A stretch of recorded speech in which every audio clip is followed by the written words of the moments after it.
Peace, welcome to the culture here on the Black Star Network. I'm your host, Faraj Muhammad. Today, folks, let's talk about the fact that President Trump is back in the news where the National Archives had to retrieve presidential documents that were at his Mar-a-Lago residence, take them back to D.C. We're going to talk about the implication of the former president taking these records with him when he left the White House. Also, we'll talk about Twitter and how they have a new downvote feature. Are we going to start downvoting people who don't think the same way about the world? We'll have that conversation. Plus, let's talk about community colleges and how Joe Biden has officially said that community colleges will not be free, and that's not a part of the big Build Back Better social plan.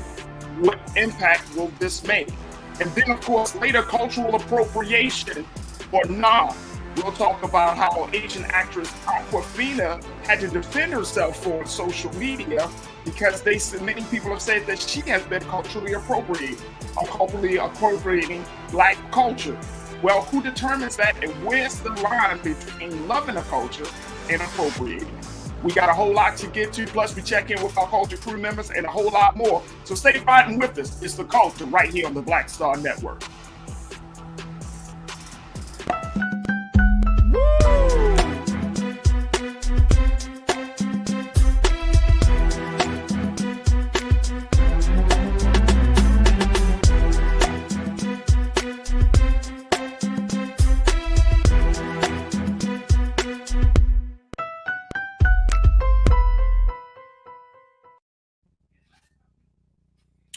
All right, folks, welcome to the show. We got a lot to talk about as we look at some of the big stories that have come across this weekend. First of all, I hope you did have a great weekend. But today, the big story that people are talking about is something that, we should be talking about, which is about history, preserving history.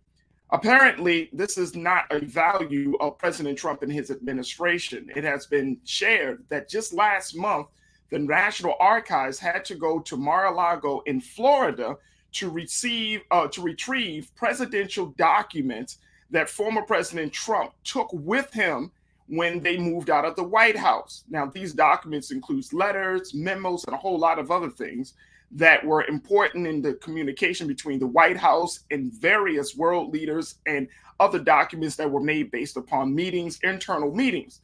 Now, the point of people getting a little bit like antsy about this is not just the fact that former President Trump just took the documents without actually turning those documents over to the National Archives, which presidents are supposed to do, but it also brings up a fact of national security.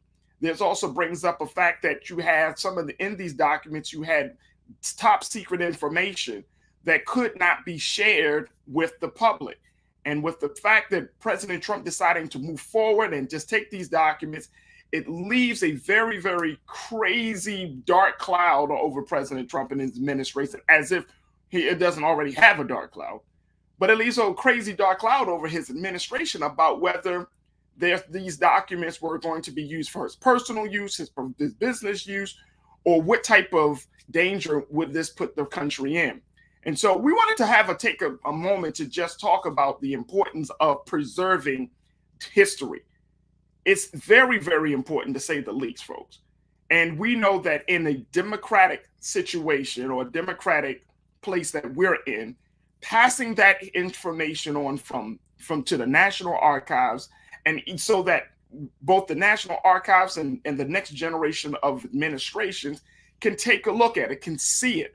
The American people, we can have a place to reference what happened within those 4 years. But when you take history, it almost sounds like what we've been seeing happening across this country. There is almost an erasure of history of what happened.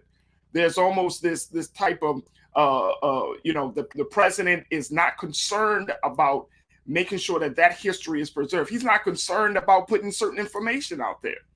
And this president has been struggling with keeping his integrity, and the administration has been struggling to keep its integrity because there are so many things that have been covered up in the course of those 4 years that President Trump was in office. So now we're at this place where we don't know what has been revealed. We don't know what has been shared. We don't know who knows what that came out of that may have come to President Trump and to his people that come to the White House. And that's what is that is the most concerning part about this whole dilemma. I want to bring in our culture crew member. She is an author, she's a writer, she is an activist, an educator, and she is the host of Queen Talks with Nira, my wife, Nira Muhammad. Nira, thank you so much for checking in this afternoon. How are you this afternoon? I'm amazing. Thank you so much for having me. Absolutely. Nira, let's talk a little bit about this situation, and we should be joined by a representative from the National Archives as well to give us some more details. But I just wanted to get your initial thoughts on this situation with the president taking these documents. I mean, some of these things are just basic memos. Other documents include some very highly sensitive information. What's your take of this, and how should we respond? The American people should respond, especially Black Americans. So let me just say, I found it very interesting that, I was reading up on this on the Washington Post, and they were saying that the way that President Trump ripped these documents up was typically in fours. He ripped it down the middle, and then he ripped it across, and then he just threw them either in his trash in the Oval Office or just anywhere around the West Wing study of the White House. And I just thought it was really, really interesting, whether it was sensitive information or mundane information. He was in violation of the Presidential Records Act. That is the big thing, violating this act. Mind you, I read there's so many documents, like this is not unknown information. Trump is advised oftentimes by his chief of staff not to rip up those documents. So again, it just goes to show his lack of respect for, I am so sorry, guys. I'm on mom duty today. It shows his lack of respect for the law itself. I mean, this is our president, and he can't follow basic laws and rules. Like, that is, like, dude, you're breaking the law on a fundamental level, and you're doing it like, you're ripping it in 4 pieces like it's nothing. Oh, forget this document. It's nothing. Whatever. Right. Okay. Thanks, President. It's like, it's hard to take a man serious when you see that he really has a lack of respect for our democracy and for our laws and the things that he's supposed to follow certain laws, and he's just not doing it. So sorry. Yeah, I mean, I would definitely agree with you on that one, dear. I mean, the fact that here is a man that like you said, he rips them up in a certain way. You're talking about him telling his chief of staff to destroy documents. It always leads to the fact that this president has something to hide. And I cannot believe that you go into the Oval Office and have these meetings and have these conversations and truly believe that nothing is going to be recorded, nothing is going to be, put down on paper. I mean, you and I, and I know many people, there have been historical documentaries from FDR and all of these different presidents that every time a president has a meeting, there is someone there to always record the meeting. I'm thinking of FDR when he met with William Davis, when we saw that documentary. But there is always someone present to take those notes, because the president's word, as well as the person that they're doing the meeting with, their word is, it could be he say, she said, versus no, this is actually what happened. And every affair that happens in the country has to be documented. We should know that, because we can learn from that. If we're talking about papers relating to the Bay of Pigs with John F. Kennedy, to the Iraq War with President Bush, every president has records. And those records can be the key of how to handle a situation versus how not to handle a situation. And that's and if you don't want to be seen as being guilty, have the proof that you're not guilty. You know what I mean? It's like, if you know that you're not doing anything nefarious, have that proof to back it up. When you find a president that's ripping up documents, throwing things away, it really makes you wonder why. That's the big thing. It's a big why. And you know what? Here's the big thing. You talked about that presidential papers, that act.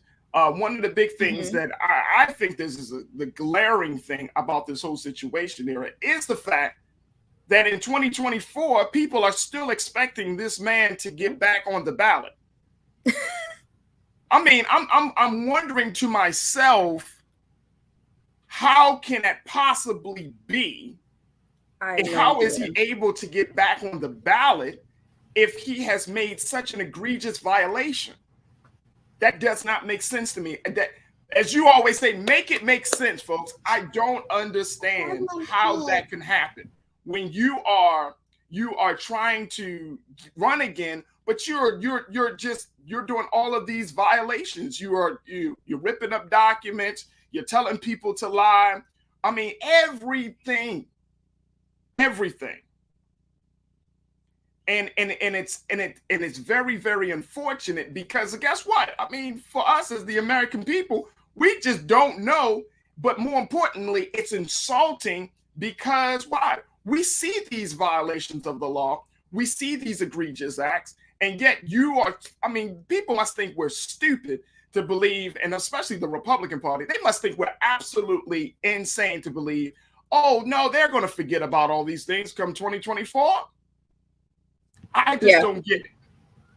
I mean, I truly don't understand either, Faraji. I think it's really sad. I'm not understanding how he's even allowed to run again in 2024. I'm hoping that by more and more of this information coming out, that something will be done, that the committee that is going to be examining January 6th will have more and more information to really block and stop that from happening. Because again, we need a president who respects our laws. I mean, this is a Presidential Records Act. Presidential Records Act. This is an act, a law made for presidents. It's like, bro, if you can't even follow your own rules, how can you expect people to follow you or to follow any law in general? Right. And the funny part is, if we remember there, like when he ran for office, he was saying he had positioned himself as being the president about law and order. Right? Remember that? Like he was on the camera, I'm going to follow the law. And it's like, you don't want to actually follow the law for yourself. You really want other people to follow your law, and you are above the law. Right. It's like, I'm above the law. I'm the president. I can do whatever I want. I think he really treated the presidency like it was a monarchy, like as if he were a king. And it's like, that's not how we do things over here, bro. Right. I'm sorry. It's just not how we do things. There's a system. We have checks and balances in place for a reason. And again, that's like me being an educator. I'm not following the rules. So why would my students listen to what I have to say? Oh, Mr. Muhammad, you don't follow the rules, so why should I? Why would the American people not think the same? Why would his followers not think exactly the same? Absolutely. Folks, we got to take a quick pause. When we come back, we'll have more conversation with Nira, my culture crew member. And of course, we'll be checking in with one of the staff members from the National Archives to give us some insight about why this situation is so important. So stay with us. A whole lot is coming up in this first half hour of The Culture right here on the Black Star Network. We'll be right back.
Yeah, I took it out, but you know, it's so funny, like.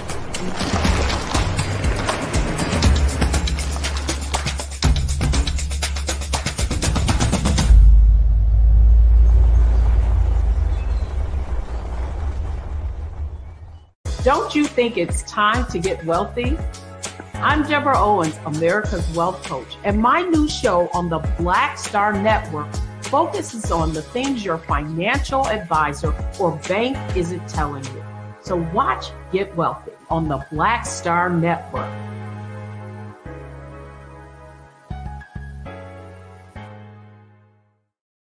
Pull up a chair, take your seat. The Black Tape. with me, Dr. Greg Carr, here on the Black Star Network. Every week, we'll take a deeper dive into the world we're living in. Join the conversation only on the Black Star Network.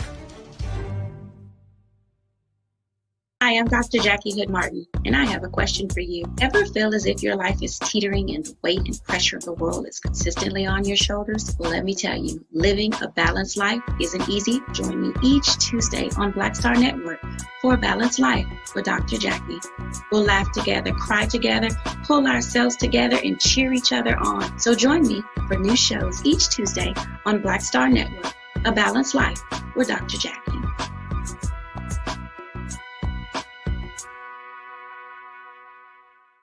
Folks, Black Star Network is here. Hold no punches. I'm real revolutionary right now. Support this man, Black Media. He makes sure that our stories are told. Thank you for being the voice of Black America, Roland. Stay black. I love y'all. All momentum we have now, we have to keep this going. The video looks phenomenal. See, there's a difference between Black Star Network and Black-owned media and something like CNN. You can't be Black-owned media and be scared. It's time to be smart. Bring your eyeballs home. You dig?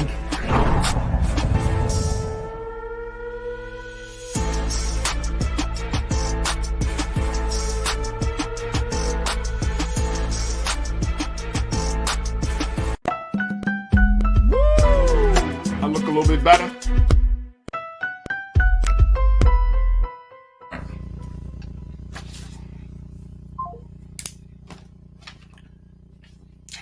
Folks, welcome to the show. We've been talking about the fact that the National Archives had to retrieve presidential papers from Mar-a-Lago. This is the residence of former President Donald Trump, who took papers, memos, documents, and other important papers with him when he moved out of the White House. And many people are asking, well, why did you do that? And as a result of that, there's a very deep concern, not just about the preservation of history, but there's also great concern about that some of these papers contain very highly sensitive information relating to various meetings in the White House, correspondence to national leaders, some to Kim Jong-il, who President Trump said are like love letters. This is his language, not mine, folks. Love letters when it comes to their communication. But it opens the door for the discussion around, here you have a man who has no regard for tradition, for following the rules, for preserving history. All of that seems to be thrown out of the way. And I can't help but to think of the fact that that level of neglect and that level of disregard is something that we kind of see from the very top, from him all the way throughout his administration down to the supporters of President Trump. There seems to be no regard for law. There seems to be no regard for history. There seems to be no regard for making sure that certain pieces of this presidency stays intact. I mean, when we look at the presidency of Donald J. Trump, we will see a presidency, I think, that is scattered all over the place. It's like puzzle pieces, just scattered all over the place and trying to find pieces to bring it back together. But this man operates in a place of chaos. I remember, hearing on television, I think it was CNN or one of the networks, and they were saying like he loves to be in chaos. So we've been talking to our culture crew member, Nira Muhammad, who is a writer and educator and host of King Talks with Nira podcast. Nira, thank you again for being a part of this conversation. When you think about the work that you do as an educator, you work in the classroom, you work in other spaces as an educator, but then you're also, I would go as far as to say you are like an emerging historian. You love history, you love watching history, documentaries, you love learning about this stuff.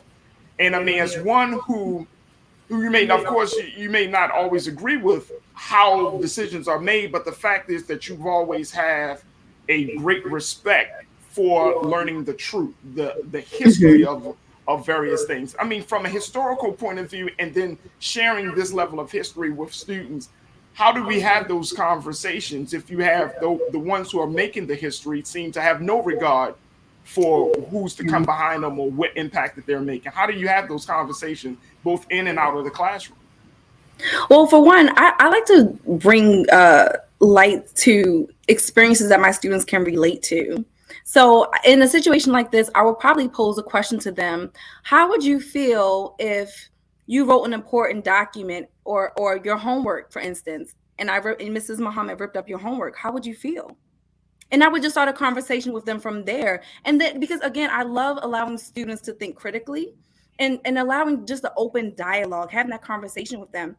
But as you were talking, Faraji, I wanted to share something with you about this whole process of Trump's, because I think it's really, really interesting. So I'm reading directly from the Washington Post, and it says, the ripping was so relentless that Trump's team implemented protocols to try to ensure that he was abiding by the Presidential Records Act.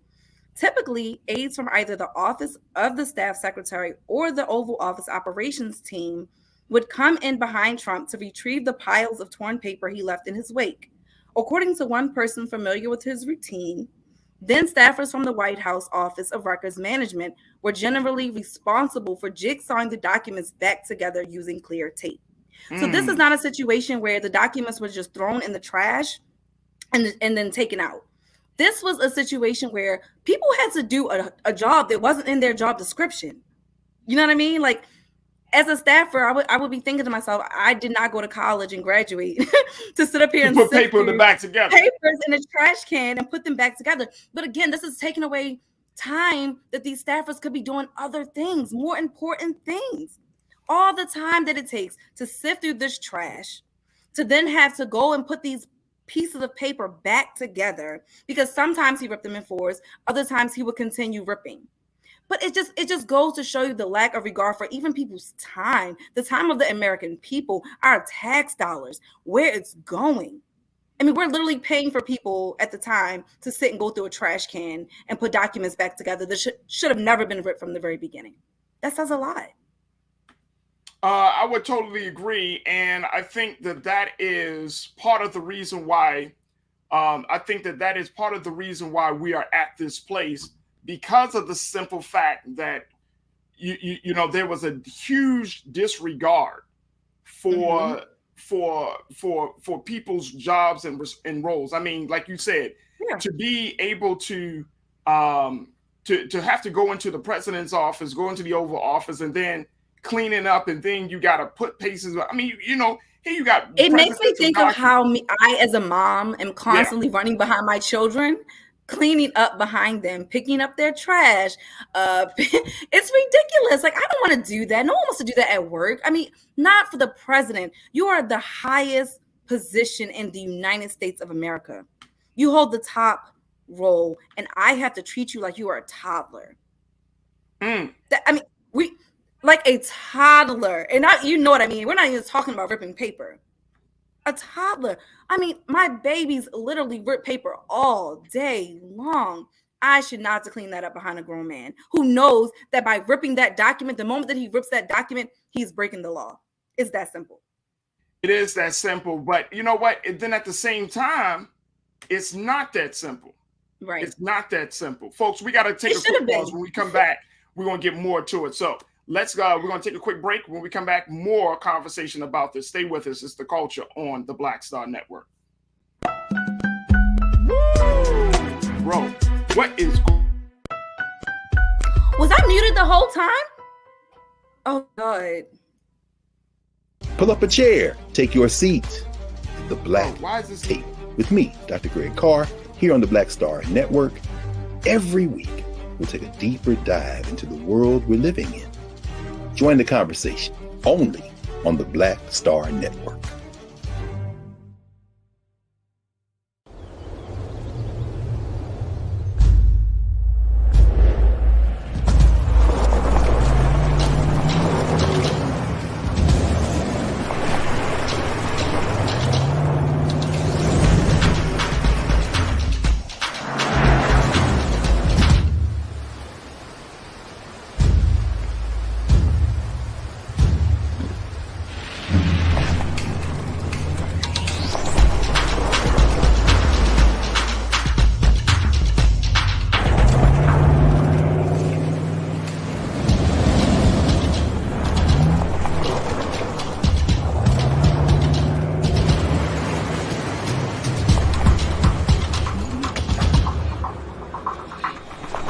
can't even.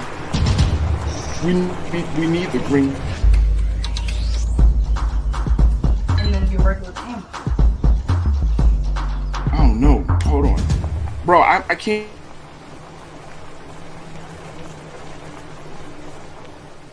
I'm Deborah Owens, America's Wealth Coach, and my new show, Get Wealthy, focuses on the things that your financial advisor and bank isn't telling you, but you absolutely need to know. So watch Get Wealthy on the Black Star Network.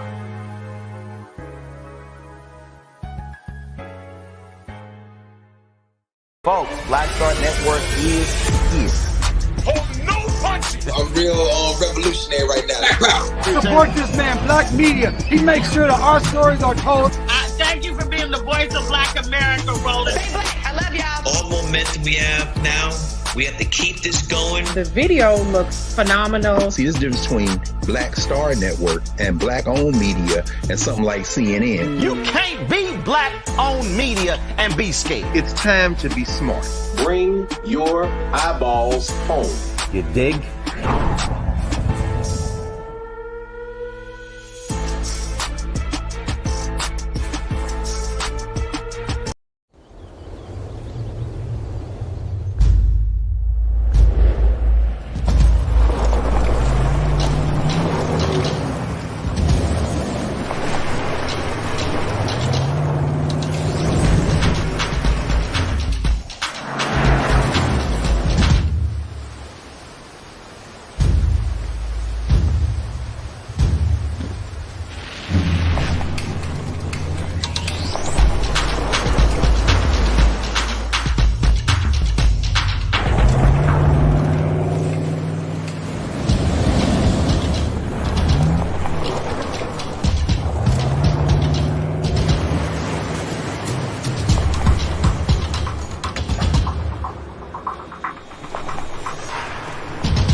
Don't you think it's time to get wealthy? I'm Deborah Owens, America's Wealth Coach, and my new show on the Black Star Network focuses on the things your financial advisor or bank isn't telling you. So watch Get Wealthy on the Black Star Network.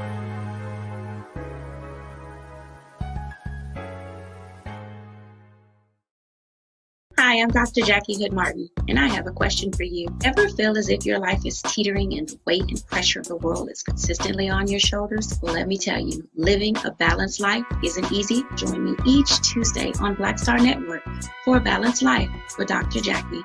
We'll laugh together, cry together, pull ourselves together, and cheer each other on. So join me for new shows each Tuesday on Black Star Network, A Balanced Life with Dr. Jackie.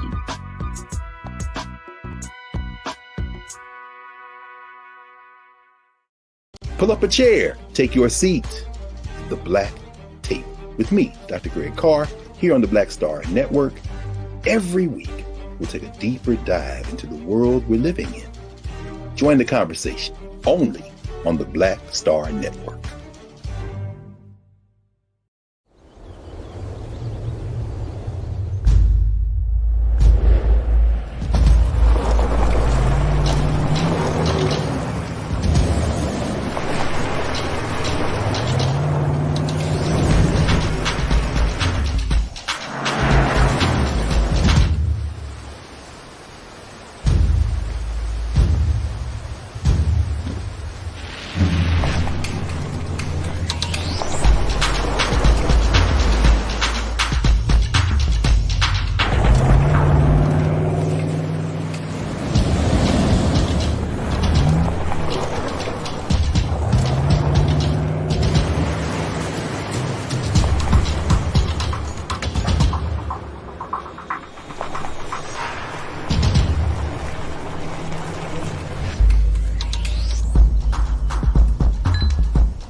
Go.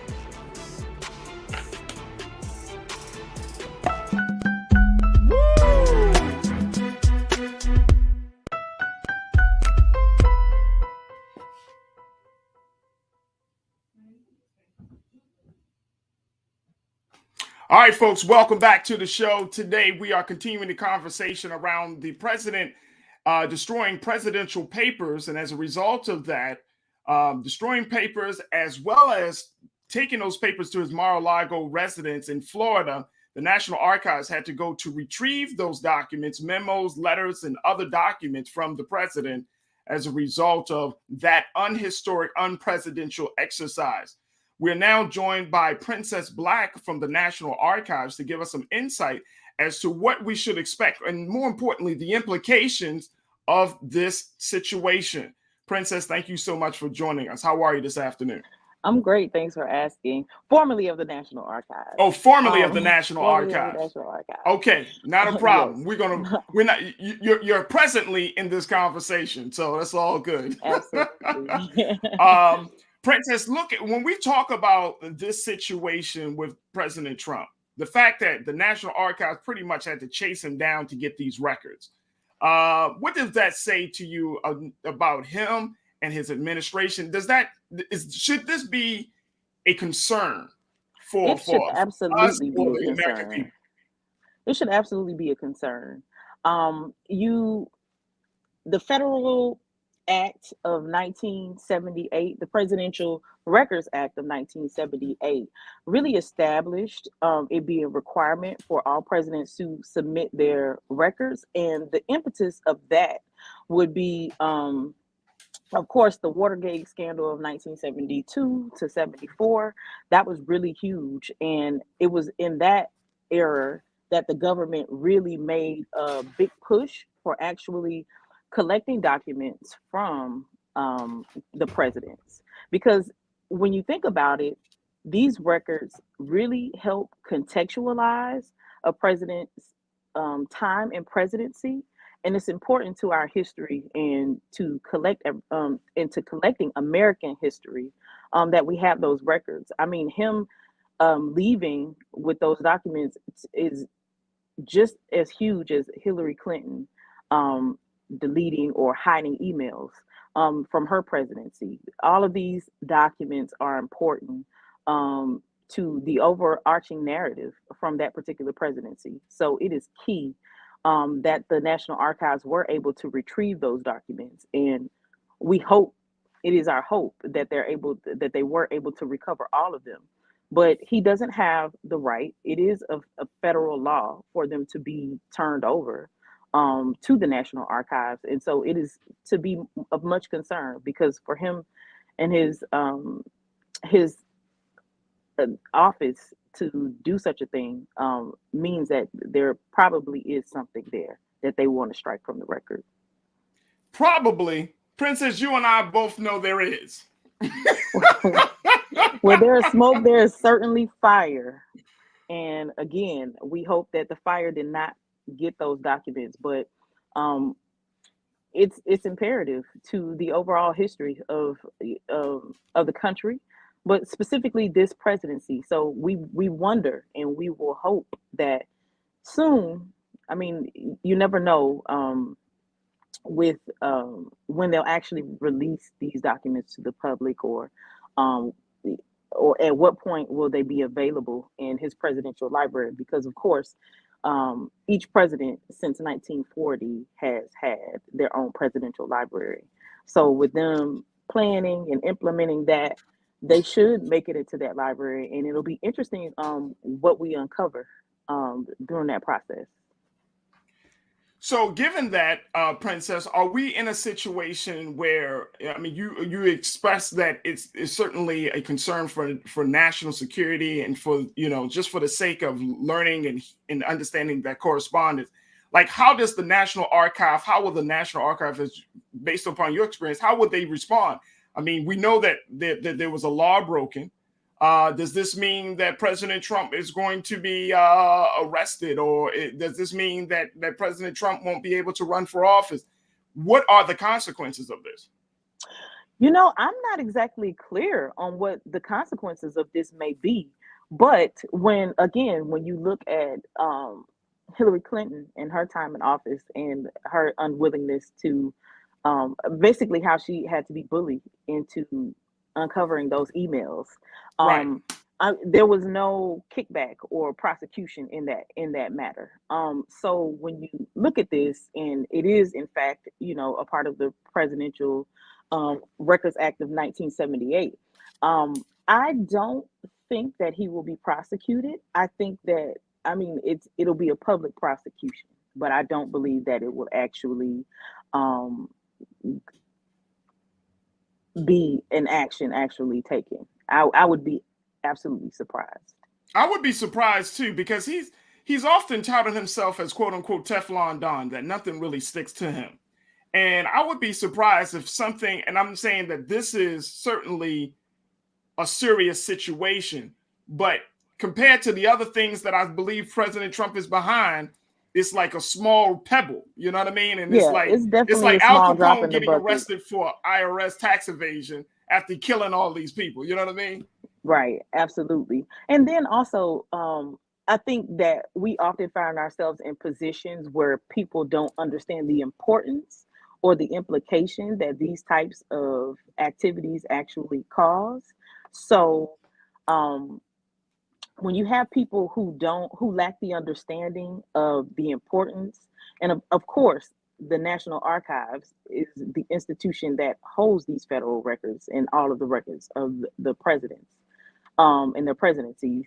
Of course, they know the importance, and they took matters into their own hand and followed the protocols to retrieve and recover those documents. But to other people who may be a part of the law, sometimes it's hard to convey or convince them that these things are larger than what they really are.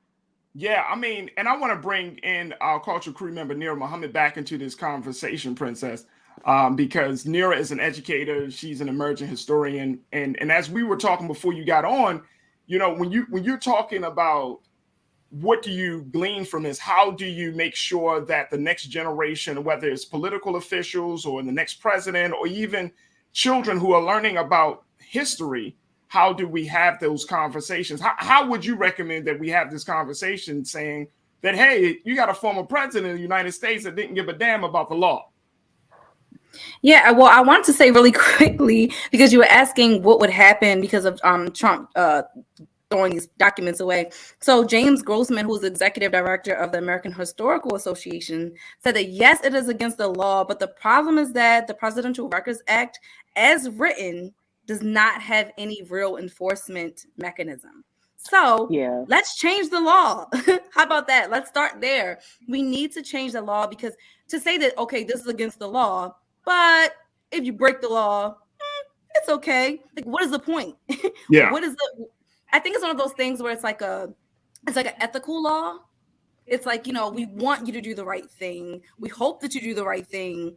But if you don't, we'll just have some people come in behind you and clean up your mess. So again, as I mentioned, when I'm teaching my students, I'm always trying to allow them to use their voice and have their own opinion versus me telling them what my opinion is. So again, I will pose a question to them. How would you feel if you worked really, really hard on a project, you turned it in, and someone ripped up that paper? How would that make you feel?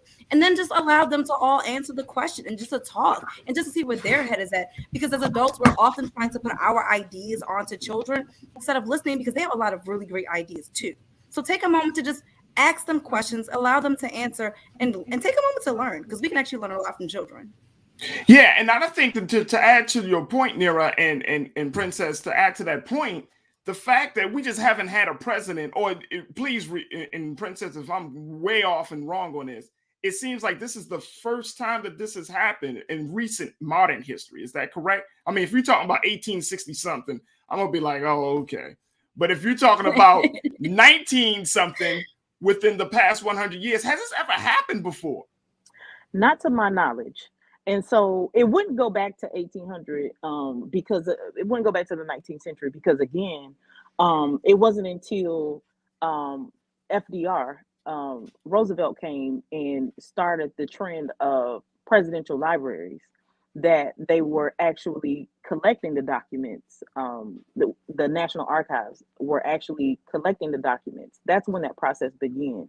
And then again, in 1978, you get the Presidential Records Act, which says, hey, presidents, after your presidency, the National Archives will take hold of those documents.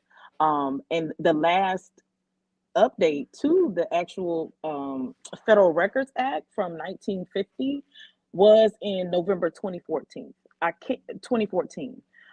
can't remember what exactly prompted that change and what the specific change was made, but I hope from this instance that federal records, more specifically presidential and even other elected officials, are given a more specific charge to submit their records, but also for there to be some type of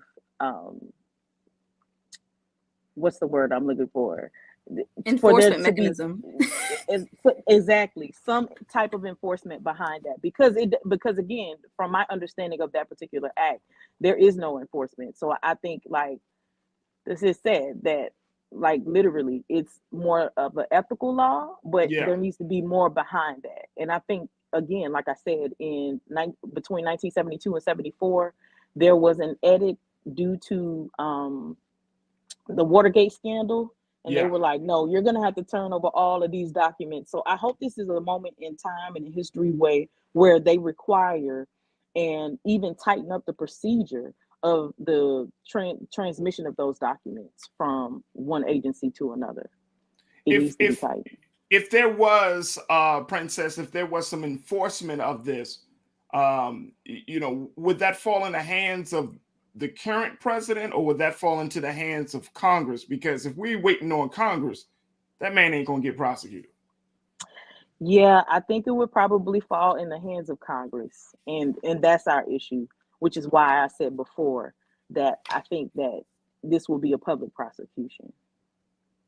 Oh, and it's unfortunate that we're at this stalemate in this country, right? I mean, we're dealing with a Republican Party. We talked about a little bit this last week, but we're dealing with a party that is in a state of denial, like a mind-boggling, awe-inspiring state of denial about the present political realities that we all sit in. And I'm saying, from the fact that as soon as they came out with the statement that January 6th was a legitimate political discourse, even though a discourse is a conversation, it's not a demonstration, that it just showed me that the level of denial that's coming from the Republican Party on this issue and around Trump, it's just like, now we're in a place of uncharted territory. That if Trump plans to run for office, which we all believe that he will,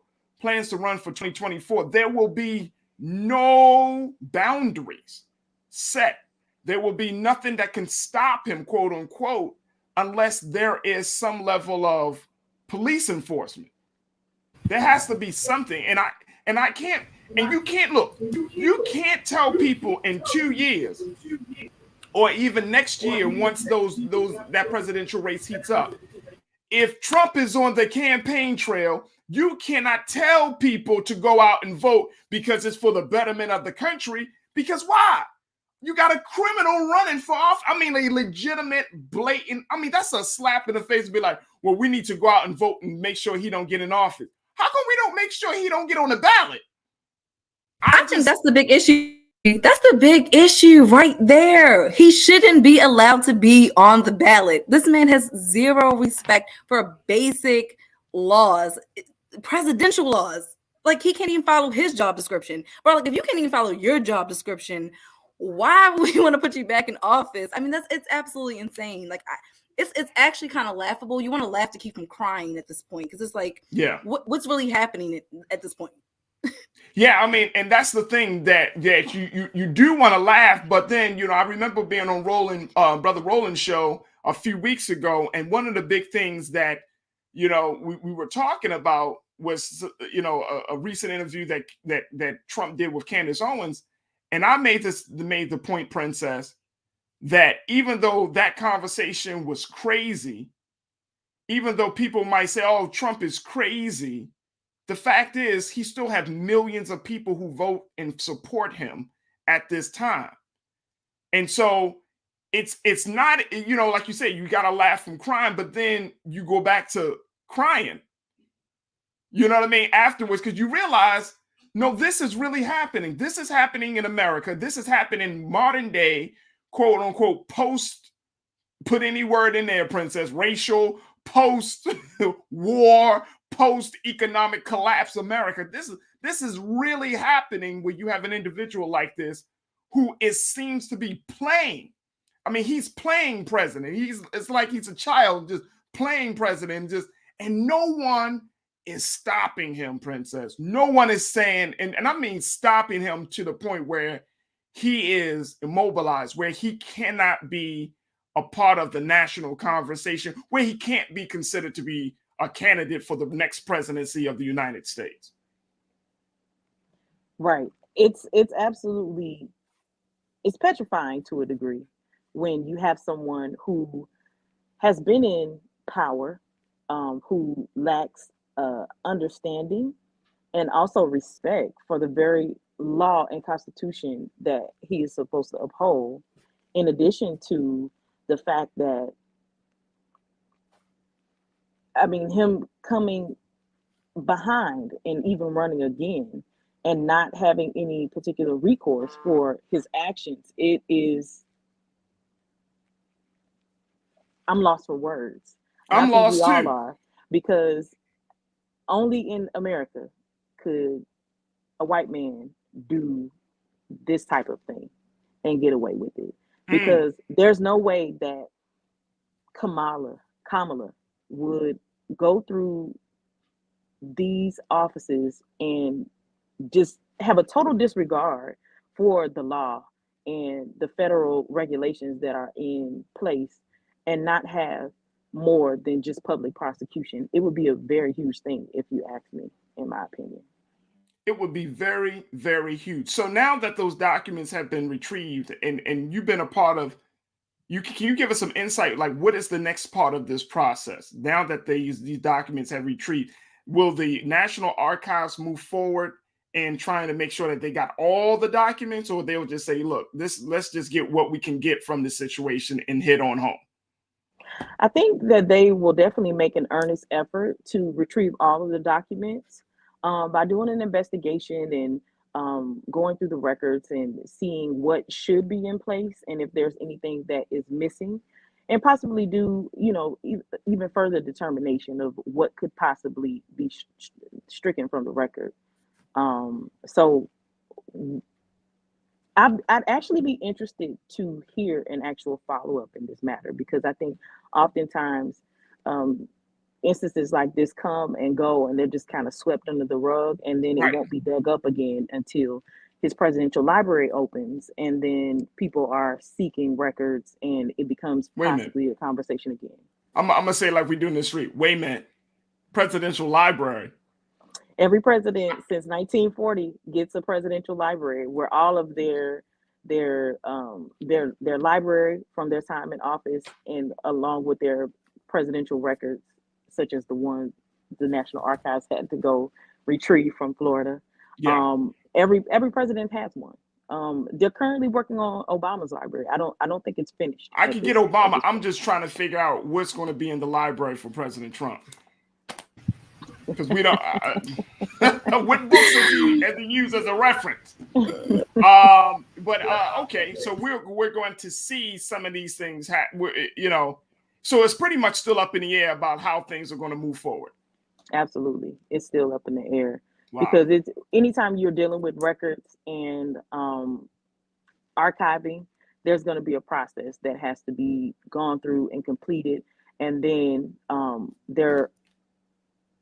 there's a push to either maybe redact or secure some documents until a further date, and then maybe there'll be some that'll be more readily available to the public and to researchers. But again, that'll be some time, because the Obama library isn't even complete at this point.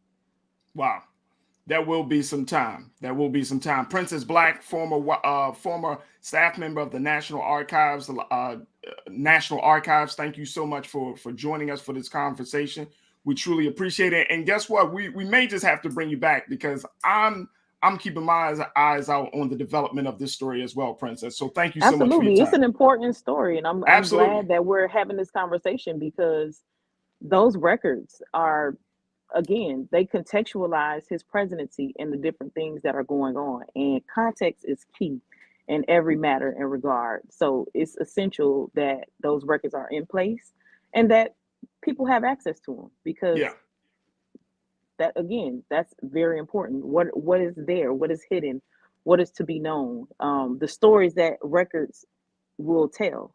I'm waiting to see, and I hope that that Congress enacts further amendment to this particular act, because there needs to be more specificity in how they handle things if a president is unwilling or conveniently takes records from absolutely. Princess, we truly appreciate your time this afternoon. Thank you so much for joining us here on The Culture.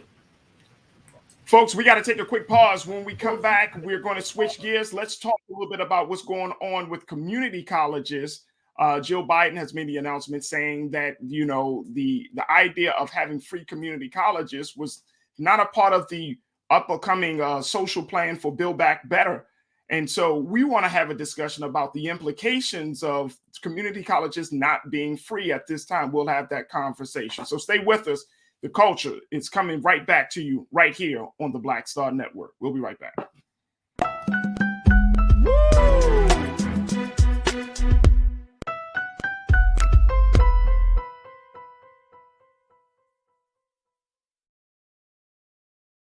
Don't you think it's time to get wealthy?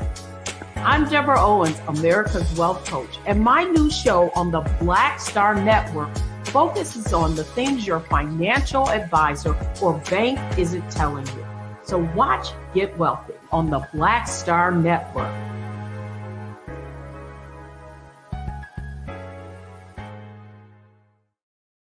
Hi, I'm Dr. Jackie Hood Martin, and I have a question for you. Ever feel as if your life is teetering and the weight and pressure of the world is consistently on your shoulders? Well, let me tell you, living a balanced life isn't easy. Join me each Tuesday on Black Star Network for A Balanced Life with Dr. Jackie.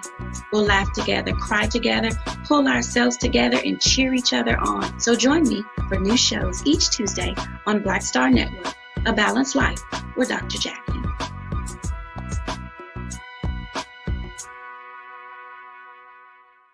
Pull up a chair, take your seat. The Black Tape with me, Dr. Greg Carr, here on the Black Star Network. Every week, we'll take a deeper dive into the world we're living in. Join the conversation only on the Black Star Network.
Peace and welcome back to the show, folks. Let me just adjust this lighting. There we go. Welcome back to the program. We thank you so much for joining us in the second hour, folks. First, let me just say the first hour was absolutely phenomenal. We were able to check in with Ms. Princess Black from the National Archives, formerly of the National Archives, to talk to us a little bit about this situation with the presidential papers and President Trump. But the second hour, we want to look at a couple of other things. One of the big things that we saw that's on the landscape is this conversation around community colleges. And we're finding that community colleges around the country are struggling. And here in Baltimore City, for example, you have community colleges who are served as the gateway for many students to go on to the 4-year institutions and then being able to graduate. I am a recipient or a beneficiary rather of the community college. I believe that if you are able to go to community college, get those 2 years in, get your associate's degree, that you are able to place yourself in a much better position to move forward along. Plus, community college also gives you the benefit of helping you to identify what you want to do, where you want to go in your career, in your personal and professional path. And so when we have these conversations, I think it's very, very important that we keep in mind that community colleges are there to help. Community colleges are there to help. We've been joined by Nira Muhammad, who is a writer, as an educator, and she's the host of the Queen Talks with Nira podcast. You can find that on all streaming platforms. And Nira, thank you again for being a part of this conversation when it comes to the issues of our culture. But looking at community college, you know what? I went through community college here in Baltimore, then moved on to the 4-year institution of Towson University. I went through that.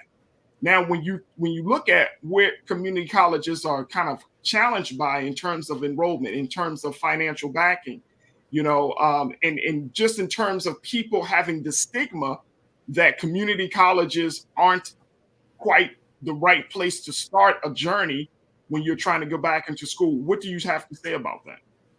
Well, honestly, I would say that everyone's journey is different, and I would always encourage students to take the journey that is best fit for them. Again, you have someone like yourself who you've been very adamant and very open about discussing that you started off in community college and then transferred to a 4-year college, a prestigious 4-year college. So again, you have some of those students who may not have done really well in high school. Their GPA may not be as strong.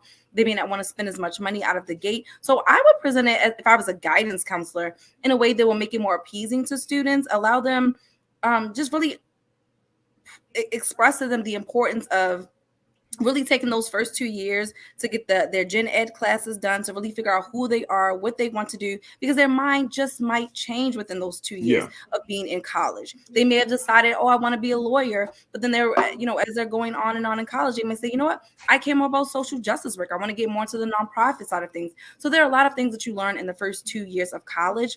I will say with this entire situation, it's very disappointing because I think a lot of us, we voted for Biden because of some of these promises that were made to us. Jill Biden came out and she made a statement about it saying that she's disappointed, but that, Joe did the best that he could. He's had to make compromises. And it just really, really bothers you to look at the fact that you have a senator out of West Virginia and out of Arizona who really kind of made this decision because of receiving that pushback from those two senators. They've had to make compromise. They had to make changes to this bill entirely. And it's heartbreaking because that was one of the main things that we wanted to see. We wanted to see students have the opportunity to either get community college education for free or to have some of our student loans forgiven. I know for me, that was a big, huge thing for millennials, making sure that we are able to get out of debt. It's just, there's so many things that we could discuss from this one topic, but again, I think it goes back to knowing who we're voting for. Knowing who we're voting for, because it's not always just about the president. We have to look at who we're putting in these very, very important seats, because a lot of times they're the ones blocking these changes that we all want to see. Absolutely. And folks, when we're talking about, having these conversations, and Nira, I love that point you just made, that we got to know who we're voting for. And it's so sad because you don't want to keep up. You don't want to keep tabs on whether progress is made or in a sense of with the president, because, Joe Biden, who he represents, he worked with, of course, he was the vice president for Obama. So you kind of want to say, okay, you want to give him a pass considering the fact that we have a much more contentious Congress than we've had in the past few years. The stench of Trump is still present. So you want to kind of say, all right, okay. But then when the ball is dropped. I'm actually not. I'm so disappointed. Yeah. I'm so disappointed. Yeah. I think because you had so many people who had such high hopes because we were promised so many different things. And I think even being a part of the Black community, let's be real, we felt really disappointed at the end of Obama's presidency. A lot of us were still sitting there like, yeah, it was literally like that. Right. We were literally sitting there just like that. Like, okay, all right. You wanted to see more impact. You, Obama, I love the speeches that you make. You know how to gear me in when you start talking all that beautiful stuff. But what changes? Right. What changes were made during that? And I'm talking about those real changes that actually would like change our lives on a day-to-day basis. I'm not talking about those big changes that you're like, I had to go do some research to find. I'm talking about real change that impacted our lives on a day-to-day basis. Yeah. We were expecting that, we were hoping to get that out of Joe. And again, I get it. Joe is not the end all be all. There is a system. But again, that makes us think back to the fact that we're not paying attention to the people that we really need to be paying attention to when we're at that ballot. Yeah. And that's the Congress, Senate. We have to change the way that we're approaching our government and our voting system. Because again, absolutely, we can keep on voting for our high, though, that presidential figure. But again, the president is not the one that's passing these laws. Absolutely. I want to bring in Delegate State Representative Jazz Lewis to give us some insight about this, because Jazz has been talking about this issue for some time. Jazz is also running for Congress, but Jazz is here to share with us, what is the implications of the fact of where we are with this whole community college conversation. Jazz, Delegate, thank you so much for joining us. We truly appreciate it. Thank you all so much for having me on. I'm happy to be here on The Culture with the Black Star Network. First, I want to say it is a disappointment that Free Community College did not make it in the Build Back Better Act. It is not just making education more affordable. It is addressing racial wealth inequality, because we know who goes to community college, to the point that was brought up earlier. I actually started at community college in a program that allowed high school students to start figuring out what they were going to do. And my experience there led me to look at political science. I was focused on architecture and things of that nature, and I got inspired. I think we can't miss the forest for the trees, though. The Build Back Better Act, the original plan, did have a massive investment in our HBCUs and other minority serving institutions, which is good. But you got to get there. You got to get to the 4-year college. And to the point of the former correspondent, we need to make sure that however folks are going to continue their education, be that in vocational or trades or community college, we fully fund it. I also want to add that the difference between community college and 4-year is that many workers who are returning for a career change go to community college. So this is very key if we want to have a conversation about empowering workers to have some agency over their lives. We need to make sure that the barrier of it being too expensive isn't in the way of, that single mother who may have be working a 9-to-5 job, and they're inspired and want to start their own company, but they can't do so now because they're afraid of the debt and they got to take care of their kids, right? I think we can do better. I am hopeful that the majority of the Democratic caucus, both on the House side and the Senate side, are for these things. So hopefully with the Build Back Better Act being split up into pieces, hopefully we can see some movement. I know I very much would support this when we win this race, but with the current Congress, hopefully they can keep it moving. So, Senator, when you think about this whole conversation, I mean, Jill Biden said that she believed that her husband was able to get this done, last year, that this was going to get done. And I understand the nature of politics. You can prophesize and you can, all you want, and then new stuff comes on the radar, which I understand. But it just leaves another bitter taste in people's mouths, especially for Black people. Let's keep it real. For Black folks, it's another political letdown where we're not being invested, we're not being taken our interests aren't being considered seriously. Part of me is thinking of myself like, how many more hits do we have to get to the Black agenda? You put this out there on your own website as you're running for Congress that you have a Black agenda, and I'm kind of confused if the president knows that this is a part of the Black agenda in terms of educational opportunity, educational achievement. The whole idea seems to just hit me in the face again and saying, like, man, stop trying to work across the aisle, quote unquote, and let's get some stuff done. It's hard. It's hard for us to keep seeing blow after blow, loss after loss on issues that are so important to Black people in this country, yet we're still supposed to keep our heads held high, and we're still supposed to keep our chest up and say, okay, something is going to get done. How do we keep that? How do we keep that same level of faith and hope at this point? Well, here's some things I'll add. First, I'll say I think we should require all of our public elected leaders and folks running for office to have a Black agenda. Just because someone is skin folk doesn't mean they're kinfolk, if you understand what I'm saying. And you need to vote not just in federal elections, but in state and local ones. The people who run for state and local office end up as your governors, end up as your members of Congress. They end up as your president. So we need to start pipelining our candidates early and often and make sure they're working on the things that we care about. One thing I would like to say, we have the most diverse on the House side, the most diverse Congress that we've ever had. I'd like to see more of those folks end up in the Senate because we are responding currently, and I don't like that. We are pumping out a tremendous amount of good stuff, whether that is free community college, expanded healthcare options, addressing issues of minority maternal health. And it's essentially wasting away in the Senate. What that tells me is that we need to organize. I started my career as a community organizer in Baltimore. We need to organize in those communities to make sure we're going to have folks who vote the way we want them to vote. And that's not just Kyrsten Sinema and Joe Manchin, because I imagine that there are some senators hiding behind them who just aren't as public and outspoken on their positions.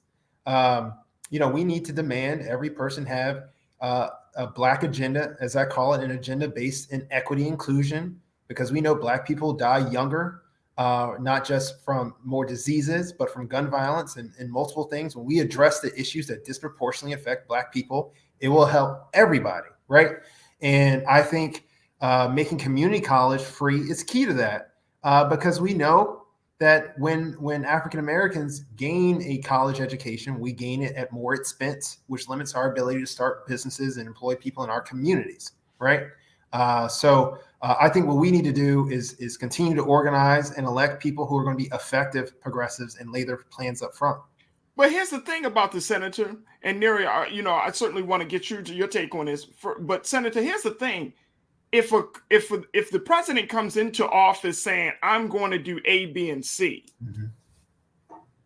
and he understands that the Black vote, he would not have gotten in office if it wasn't for Black folks starting first in South Carolina and then, taking it from there. Because Black folks, we really weren't sold. Let's keep it honest. Let's keep it 100, Senator. We really weren't sold on Joe Biden. We were sold because Black folks, I think we were really sold on the idea of social equity. Those are the very things that you point out in your Black agenda. But there were a number of folks that voted for Bernie Sanders. There were a number of folks that were looking at other people. We weren't totally sold on Joe Biden. One of the big reasons why is that because of his approach was to try to get a consensus between the Republicans and the Democrats on all of the major bills. Whereas Black people are coming to a point in this country where we're saying, man, the hell with consent or consensus rather. We need to make sure that these things are done. And he promised those things. He said, look, I got your back because you had mine. And now to go back to the drawing board and say, we got to force this man to do what he said he's going to do. I mean, it's disheartening to say the least. Yeah. It's disheartening. Nero, what's your take? Again, it takes me back to that conversation we had where we talked about how so many young millennials do not want to vote. And it's for this very, very reason. They feel like they're voting against the lesser of two evils. They feel like they are constantly being promised things, and then they're being let down. So it's really hard to put your faith in a system that is broken, a system that they feel as though was never even built to protect them or their rights. But I would say that we can't give up. I would say that, again, we have to start looking at at our Congress and voting on a local level, just as our delegate just mentioned. So again, this is not a time for us to say, you know what, the system's not working. Let's just say to hell with it. No, now is the time for us to say, you know what, we got to really make some changes. We have to stop allowing the Democratic Party to use the Black vote. We have to stop allowing the Democratic Party to use the Black vote because they are constantly using our Black vote and constantly failing us. So we have to hold them accountable. Senator, what's your take? Yeah, I think, I think folks have every right to be disappointed, with President Biden. He said that he was the one who could get the job done. Right. At the same token, he didn't choose his colleagues in the Senate. And I think to the point I was mentioning earlier, we need to make sure we are it'd be a different circumstance. I'll put it this way. It'd be a different circumstance if we had all the votes we needed in the House and the Senate and he wasn't pushing it or he wasn't willing to sign it. That would be him, reneging on his promise, right? That isn't exactly what's happening here. We have some senators who are only Democrats when it's convenient for them. And we need to make sure that we turn out in North Carolina and West Virginia and Nevada and many of these places to make sure we get enough votes that we don't necessarily need them in particular. And it's about the pipeline, because the people, like I was saying before, who end up in the House of Representatives, the people who end up in your state legislature, in your city halls, are the folks who end up in these higher capacities. And if they don't understand and see our humanity, then they won't later, right? So we got to show up and make sure we get them there. And that's why I released my Black agenda today. So let me ask you, though, Senator, what do given that that community college is not going to be a part of this plan? How does that affect community colleges in the state of Maryland? Are we talking about lack of funding? What are we talking about here, to be clear? So the Build Back Better would have increased funding over and above what is mandated. So it wouldn't have, let's say, pulled it back. But I will say that in the Maryland General Assembly, we have increased funding to our community college, particularly through something we call the Blueprint for Maryland's Future, where we have increased teacher pay, and that's K through 12. But essentially what we've done is by the end of 10th grade, you effectively in high school, and you can start trying on trades, vocational training, community college, starting from that point to put you on your own pipeline. We are doing this at the state legislature and leading it. Many of these ideas is what I'm running to take to Congress of getting the job done. And I should add, we've done this in spite of Larry Hogan, our governor, who always is late to the party. But in Maryland, it won't necessarily be a lack for us, but it won't be that cash infusion that we need. So for other jurisdictions across the country and other states, I mean, as far as how far, when it comes to the community college issue, do they have the level of support that they need, or are we going to start seeing community colleges start to shut their doors? I think we could potentially see a lot of community colleges start to shut their doors as, the enrollment has been declining. Essentially, you fund what you prioritize. So if we're putting money into our four-year institutions and we're starving off our community colleges, then people are going to follow the money where they think the resources are for them, and it's not right. Like I said, not only is free community college something that disproportionately are going to make sure low-income folks, people of color, don't have debt, particularly for people who are changing careers, which also are a lot of low-income workers of color. The place for them to go to is almost always community college. So we need them to be available.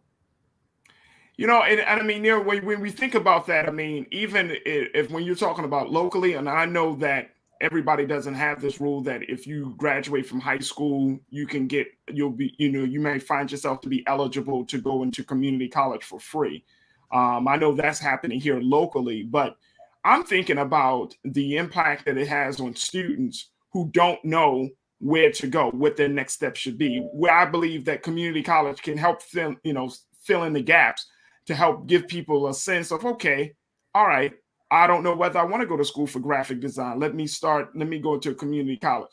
Because I think that one of the biggest money wasters is you go to a four-year institution and you say, okay, I'm going in undecided. And absolutely. You go there, and the first 2 years you're just like, I'm undecided. Then the final 2 years, you might, oh my God, you kind of dibble and dabble in a concentration, only to get half of your money's worth. Faraji, I'm gonna stop you there. You're talking to somebody who has almost 200 college credits for undergrad. Right. I wake up in the middle of the night with nightmares about my student loans. Like, you know what I mean? Like, you know what I mean? I had PTSD. Okay, I had PTSD about student loans. But honestly, I think what you're talking about, that is going to actually trickle down to the middle and high schools. It is very, very important to have guidance counselors and individuals on the school level, whether it's community school coordinators or your guidance counselors who really talk to students about their future, about their options. Do you want to go to vocational school? Do you want to go to a community college, or do you want to jump right into going to those 4-year colleges? I know here in Baltimore City, we're struggling with getting students on a reading level in 12th grade. That's right. So we're dealing with students who aren't on reading level in the 12th grade. Yeah. We have some other issues to talk about. Those babies aren't getting into a 4-year college. What are they going to do? That's right. So now we need to start thinking about education as a whole in this country. Education as a whole needs to be looked at, because if our babies are not even successful on a high school level, how the heck are we going to get them to a 4-year college? Wow. That's a big question, Senator. How do we, and I guess that is going to be the big question for this, over the next 2 to 3 years, as long as President Biden is in office. Do you foresee that this community college issue coming back into the national conversation with Congress? Do you foresee that happening? I do see it coming right back.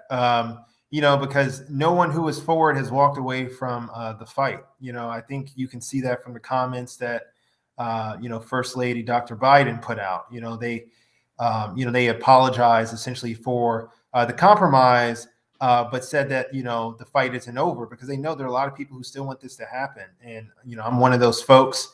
My campaign is focused on my baby boy and making sure we give a world that's better and more affordable. And, he might go to a 4-year college. He might go to trade school. He might start off in community college. Either way, I want him to have the best educational experience as he can. And that means we need to fund our community colleges comparable to our 4-year. Absolutely. Absolutely. This is going to be interesting, to say the least, how we're going to move forward. But, Jazz, I'm going to be cautiously optimistic. I'm going to be cautiously optimistic about how we move forward. I am in, Nira, myself, and many others, we've organized before around causes, and I'm totally in total agreement. It's just that, you want to see somebody do the right thing for the right reasons without all of the political stuff attached to it. But we're in this space right now that everything is politics. Everything requires a lot of maneuvering and handshaking and all of this stuff, rubbing shoulders, which is absolutely insane when you're just simply trying to provide opportunity for people to live better lives. And I think that's the sad part about this whole conversation, is that at the end of the day, it's not about the politics of it. It's about the impact that people won't be able to get the type of educational opportunities that they deserve to make their lives better. And that's the sad part for me. But we're going to still keep pushing. I'm a little upset right now, Senator, but we're going to keep pushing. So I appreciate you for joining us, and good luck on your run to Congress. Anytime. Thanks for having me on. We're going to keep the fight alive. Absolutely. Absolutely. Folks, we got to take another pause. When we come back, more conversation. Let's talk a little bit about Twitter. Let's talk a little bit about what's going on with Trends Posting Doing the Most, and a whole lot more. Stay with us. It's The Culture on the Black Star Network.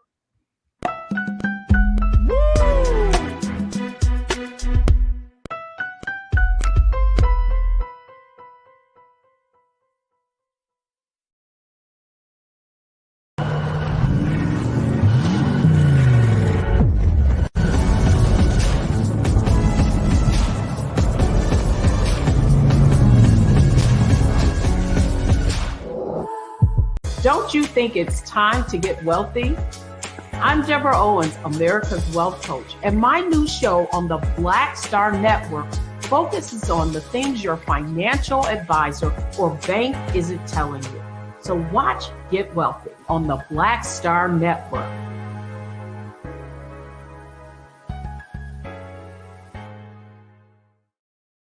Hi, I'm Dr. Jackie Hood Martin, and I have a question for you. Ever feel as if your life is teetering and the weight and pressure of the world is consistently on your shoulders? Well, let me tell you, living a balanced life isn't easy. Join me each Tuesday on Black Star Network for A Balanced Life with Dr. Jackie. We'll laugh together, cry together, pull ourselves together, and cheer each other on. So join me for new shows each Tuesday on Black Star Network, A Balanced Life with Dr. Jackie.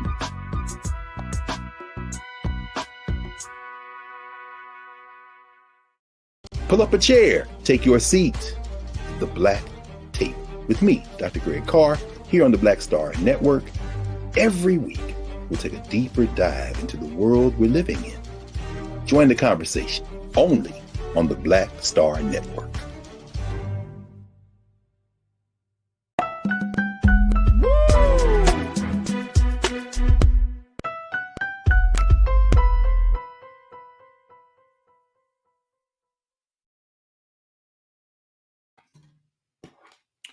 Welcome back to the show, folks.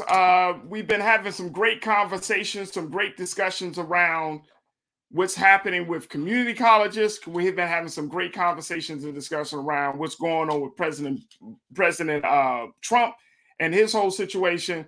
So I wanted to, as we close out the show, we're almost at the end of the show, and it's always happened so fast. And I want to thank our culture crew member, Nira Muhammad. She's been a soldier today. Handling the conversation so well. We wanted to talk a little bit about this latest situation with Twitter. And so I wanted to talk about this latest feature with Twitter, of how Twitter now has this feature where you can downvote on a person's comment. Now we're seeing this of course, on YouTube and on other platforms. But Twitter is saying, look, we want to create a space where people can say that we can downvote on this platform. So I wanted to get your, Nira, I appreciate you again for being a part of this whole conversation, but I want to get your take on this, because this is another platform that is finally moved or has evolved. That, as we've been having these discussions about these platforms, one of the big things that people have been saying is that you can only like, but you can't dislike, or you can't really express your true emotions about how somebody feels. So you either like it or scroll by it. Now you have this feature where you can downvote. My question is, are we going to downvote on people who think differently from us? And will it create like this echo chamber where we only want to see people who agree with us, whose comments agree with us, who shares data that supports our ideas? I'm going back to the discussion we had last week that, I'm all about free speech and I'm all about personal expression. But when you start to regulate it to the point where people can't express how they really feel, or you try to push away some different thought, I think that's dangerous, a dangerous and slippery slope. So what do you take from this situation? Well, for starters, I think it's really great. There have been so many times that I wanted to dislike a comment or a post that someone made, and I'm like, I can't. But not because I just disagree with their views, but 9 times out of 10, it's been something that's been said that's really disrespectful, probably to women. And I've seen it and been like, I want to dislike this so bad. Again, why not? We don't all like the same things. Yes, people are probably going to get in their feelings about it every now and again. Oh, so-and-so doesn't like my vote. But again, if you're someone who already uses YouTube, then you're used to getting those dislikes on your posts. Well, hopefully you don't get them too often. But again, we're not robots. I think it's a great step in the right direction. I will be curious to find out what made Twitter decide to do this. But again, yes, people should have the right to say if they dislike something. And if you don't like it, unfriend them. Block them, whatever. I mean, like if someone's trolling your page, Faraji, and you know what I mean, they're like trolling. Nobody trolls my page. First and foremost, nobody trolls my page. So I'll troll your page this week. Okay, calm. No, but seriously, I'm not saying like a troll. You know what I mean? Someone that's like, oh, every time you post something, I don't like Faraji, so I'm gonna just go downvote every time he says something. I got a couple of those people. Yes, there are going to be those immature people out there. When you come across someone that is immature in that way, simply block them, keep it moving. But you can respectfully dislike something that someone says. Yeah. But again, I think that we create our own echo chambers, and it leads people to not want to think outside of the box. It leads people to everybody. Look, I know it is a human desire for people to want to be accepted by popular vote or the popular culture. You know what I mean? And I know some people are, even the fact of those, and I think this is so funny, you've probably seen this, especially as you as a creative, Nira, like when people are, I'm anti this, I'm anti that. Guess what? There are a lot of people that are anti this and anti. You just joined the anti group. Right, there's an anti group. You know what I'm saying? Like nobody says like, there are a lot of people who fit in that anti group just as much as they fit in the for group. You know what I mean? Yeah. And so I know, like, I'm team Samsung, but there's a lot of people that are team Samsung. So I'm not that different, but you know. Right. Exactly. in a room full of people, I am, because like the Android users, like, we're really, really small. Like, there's a small amount of Samsung users in the big scheme of things. But again, that comes to your preference. Like, we have got to, and I think social media has created this problem. We've got to get out of the space of thinking that we have to be liked by everyone. You don't have to be liked by everyone. Everyone doesn't have to like what you're gonna like. But I think that it's a slippery slope because we are also in a cancel culture right now. We're living in the midst of a cancel culture. So it's very, very easy to want to just like ride the wave of what everyone else is thinking just because you're afraid of being canceled.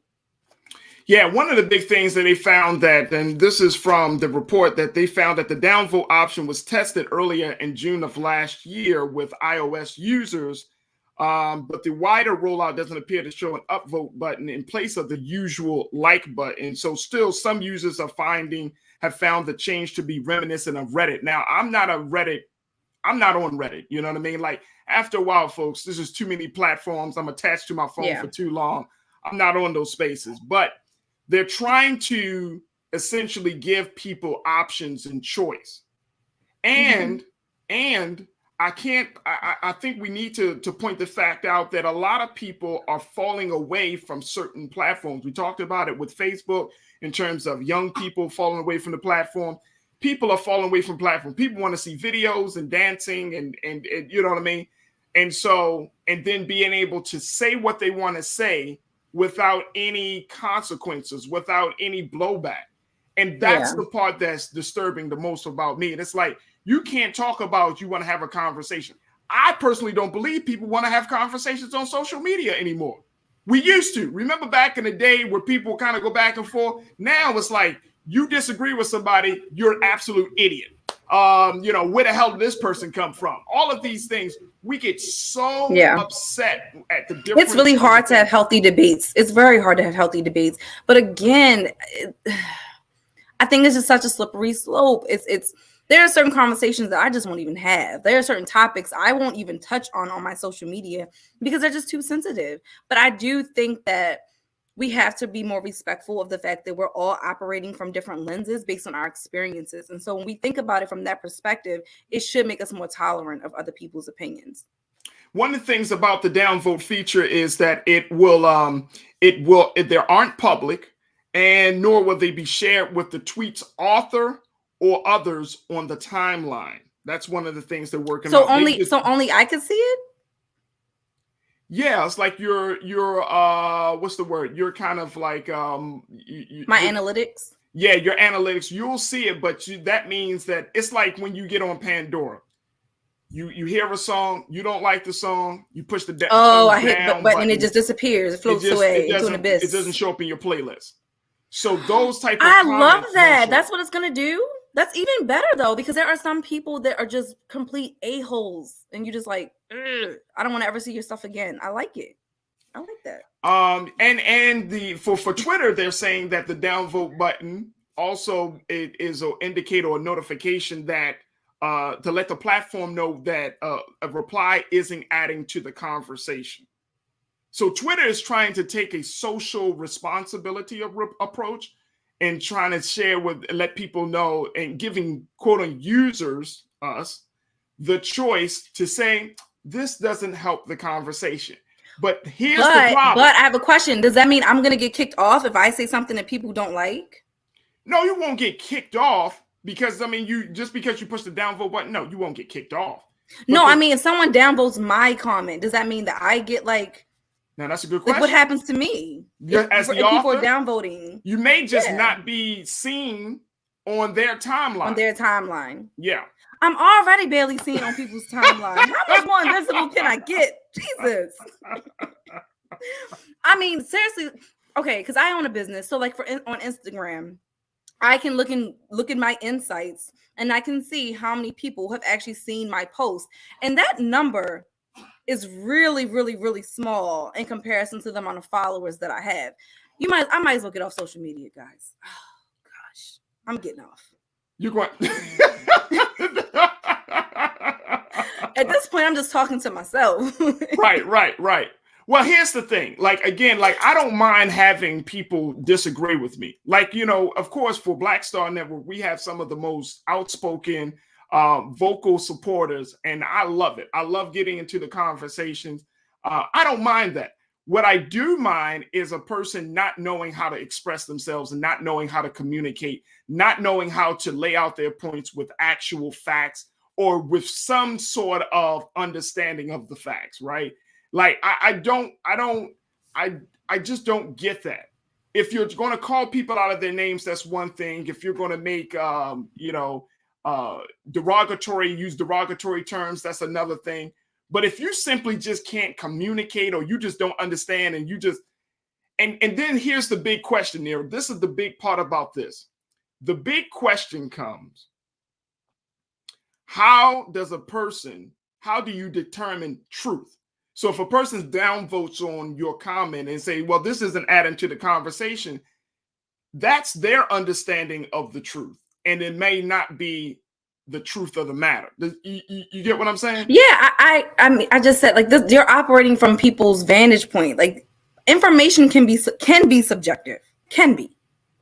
It can be subjective. So I might put out a statistic that I might say this is very helpful to women in the Black community, and you might have a white woman that says, downvote, why is she talking about Black women? That's stupid. She should be talking about all women. So again, you're not going to cater to everybody. That's just the reality. And if we keep operating from a lens thinking that we're going to be relatable to everybody or liked by everybody, we are going to be disappointed more and more and more. And this goes back to thinking about even our self-esteem and what social media does to our self-esteem. In those moments where we're not getting the likes or we're getting those downvotes, how does that start to impact us mentally, emotionally? Absolutely. Here's another feature that Twitter said they put out last month. They said they tested a new option to add one-time warnings to photos and videos you tweet out if they contain sensitive content. This option is now available to all global users on the web and Android. And today it's also this was put out last year in December, that is also going to be available on iOS users. But the fact that you get a one-time warning to photos and videos that you tweet out, which is necessary, which is important to have, you know, but again, it's all about regulating people's behaviors and attitudes and belief systems. And I think that, but again, because some people would someone might deem inappropriate, another person may not. Exactly. And here's why I think that, Nero, when we have these conversations, and this is why I love to talk about technology and the intersection of technology and society, we really should have, and the federal government really should have, some sort of digital constitution, digital Bill of Rights, right? Which would regulate how these platforms engage with their audience and with their users, right? Because right now, it seems like these platforms, you have to rely on the morality or the moral goodwill of the founders or of the engineers versus what is actually the truth, right?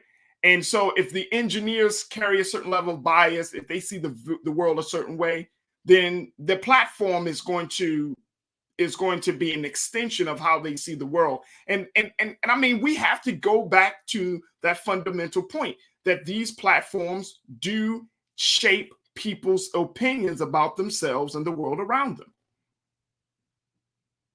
They do, Faraj, and I think that's really scary. It's very dangerous. But again, I think the moment we say we want to regulate, I feel like so many things are already heavily regulated. And again, I want to make sure that we're not all being forced to think the same way, because once you start regulating, it's just like you get to choose what information people get to know. We just talked about this with the banning of books. So again, slippery slope. I want this to be a positive thing, but again, I can see where it can also turn into a negative.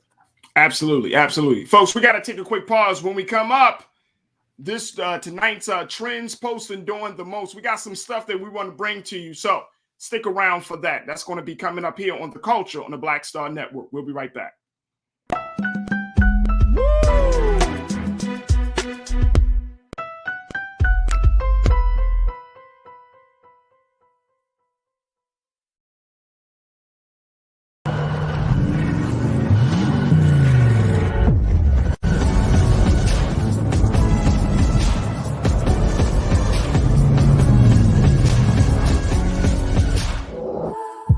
Don't you think it's time to get wealthy? I'm Deborah Owens, America's Wealth Coach, and my new show on the Black Star Network focuses on the things your financial advisor or bank isn't telling you. So watch Get Wealthy on the Black Star Network.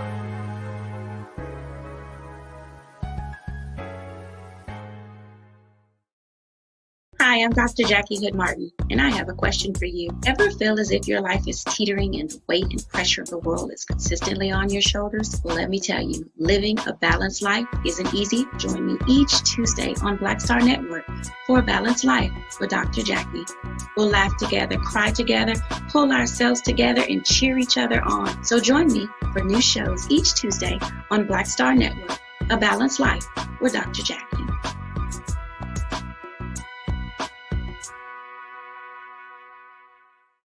Pull up a chair, take your seat. The Black Tape with me, Dr. Greg Carr, here on the Black Star Network. Every week, we'll take a deeper dive into the world we're living in. Join the conversation only on the Black Star Network.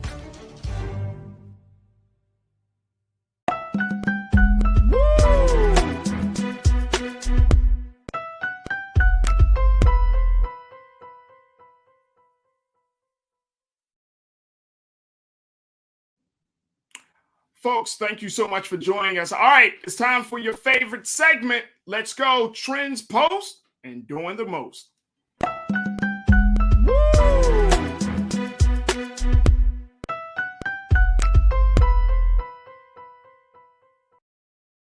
right, Nira, let's talk about some of the trends posted doing the most. Those people that are doing some wild things. All right, first, I think we need to have a bigger conversation about this, about what this actress is doing.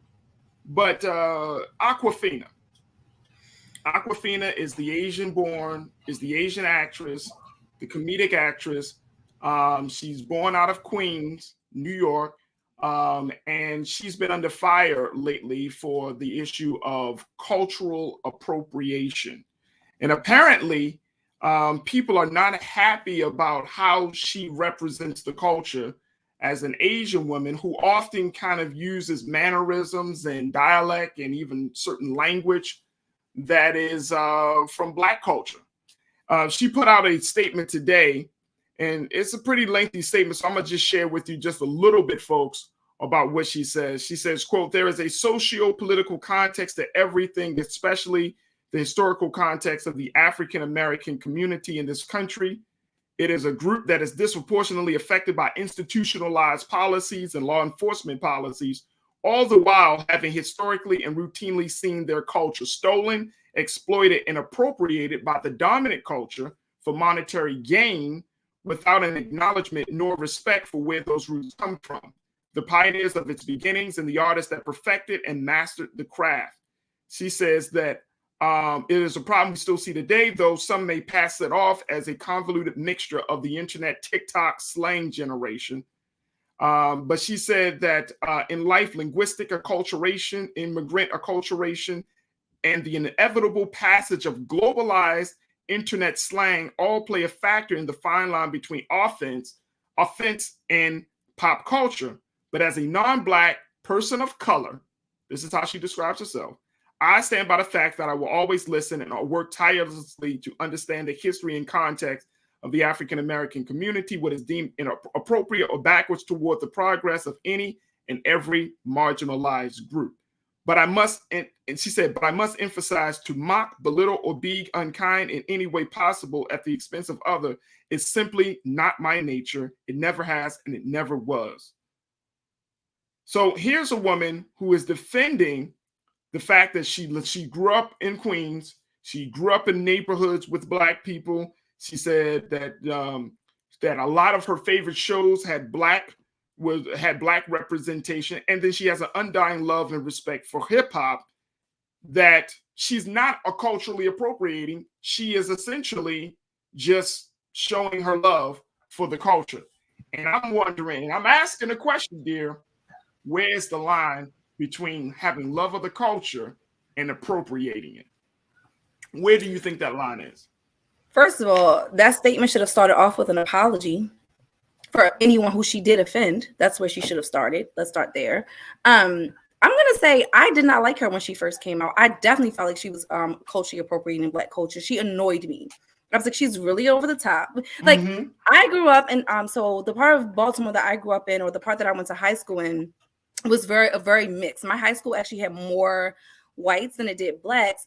And I will say, there were some of them, I would not say who culturally appropriated Black culture, but they were literally like all they knew was Black culture.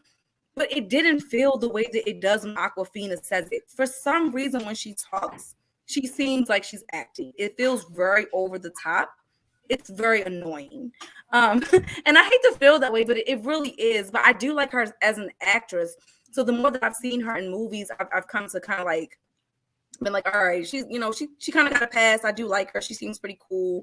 But it was annoying to me from the very beginning when I first saw her. I did not like her for that reason.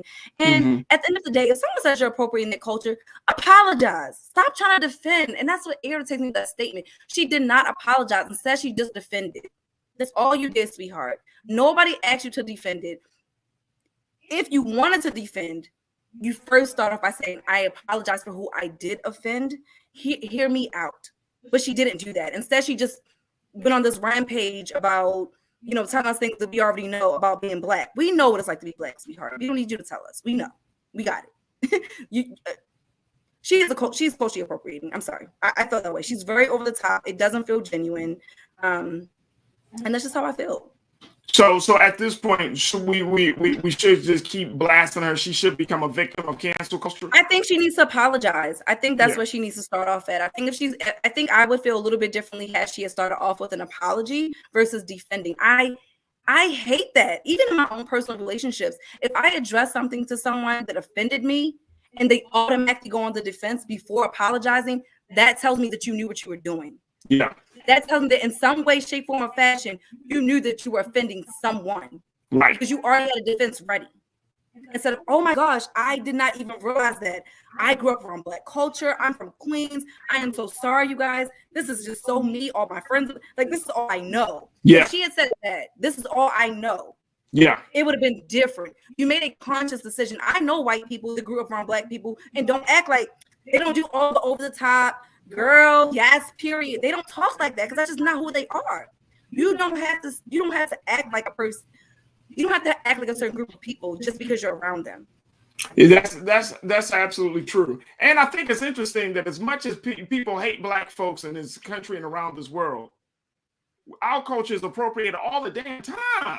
All the time. From our hairstyles, are told that, when Kim Kardashian wore it, she gave, praise to another white woman for it. It was like, what? Our hoop earrings, we're told they're ghetto, but the moment white women wear them, they're chic. We see this all the time. Yeah. Yeah. That was a big issue for me. Our bamboo earrings, oh my gosh, all these things that we were told were ghetto that we're not allowed to wear. The moment white women wear it, it's so chic, it's so class. The whole conversation and tone changes. It's absolutely insane. Absolutely. Or Absolutely. in the way we as women talk. How often are Black women made fun of for the way that we talk? Oh, you're ghetto. You talk so ghetto. But now Awkwafina does it. It's cute. It's funny. No, ma'am. No. Right. Ma'am. Right. Absolutely not. And I think there has to be some, like I said, there's this very thin line between having love for the culture and then you just making mockery of the culture, right? You're appropriate. Yeah, no matter how much you love Black culture, sis, you're not Black. Period. Right.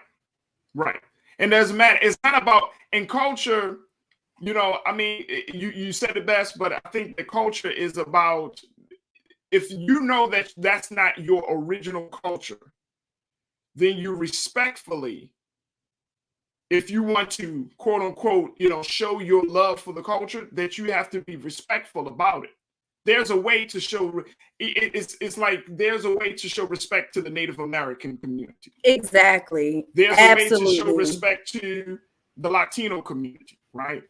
As a Black man, I can't just walk into the Latino neighborhood and then, just thinking because I'm speaking Spanish or just because, I eat a certain type of food that makes me Latino, or I gotta weigh in. And I think yeah, babe. And actually, I could even talk about it outside of race. I was watching the show Emily in Paris, and in the second season, when one of the women came all the way from America to Paris, she was not respecting their culture. Now, mind you, that was one white woman to another white culture, but she was so rude. She didn't care about the way the Parisians run their and they're so different. I've been to Paris. Paris is very, very different. The hours that they operate their businesses is different. The way that they eat, I mean, just everything is different. You have to respect that. As a Black woman going to Paris, I had to respect their culture. As a white woman going to Paris, you have to respect their culture. As Absolutely. a Black woman, if I go to Africa, I have to respect African culture. Absolutely. Just because I'm Black doesn't mean I can come in there, appropriating what they do, because that's not where I operate from. I'm a Black American woman. So even if I go to Africa, I have to respect their culture. Absolutely. Absolutely. Got a time for one more story. Here's somebody that's possibly doing the most here. Two of your favorite people joining together to try to make something happen. Apparently, Antonio Brown has joined Kanye West's Donda Sport. Now, as you know, Antonio Brown walked off the field from the Tampa Bay Buccaneers, and they're, just a few games ago, and made a real big exit. And as he essentially walked off the field while they were still playing, he gets cut from the Tampa Bay Buccaneers. Then there was talk about him going to the Ravens. At least he expressed interest in going to the Ravens and join Lamar Jackson and company. That didn't happen. Now he is officially joined Kanye West's sports group, his sports agency. So he doesn't want to play. He doesn't want to play. He just wants to, I guess, be an ambassador. And so Donda Sports put out a statement saying that he's a former NFL Pro Bowl and Super Bowl champion. He joins the Donda Sports, where he will join Ye and Justice LeBoy to bring an athlete's perspective to all aspects of the organization. Donda Sports was founded with the vision of providing holistic support to athletes during and beyond their sports career. As Ye says, when the game is done, Donda Sports is not done with you. It's an LLC, and actually Antonio Brown is the first athlete to sign with the sports group. Wow. I don't even know how to like I feel like that's just open season for okay. I like the idea of the company. Antonio Brown in the same space. Right. I mean, I like the idea of the company, but Antonio Brown and Kanye West. I know.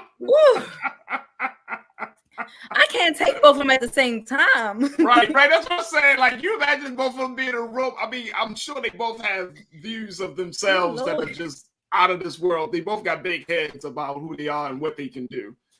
So part of me is like, I don't know how that will work out. I don't know if that will bring more athletes there. I don't know if this is a publicity stunt. I just don't know.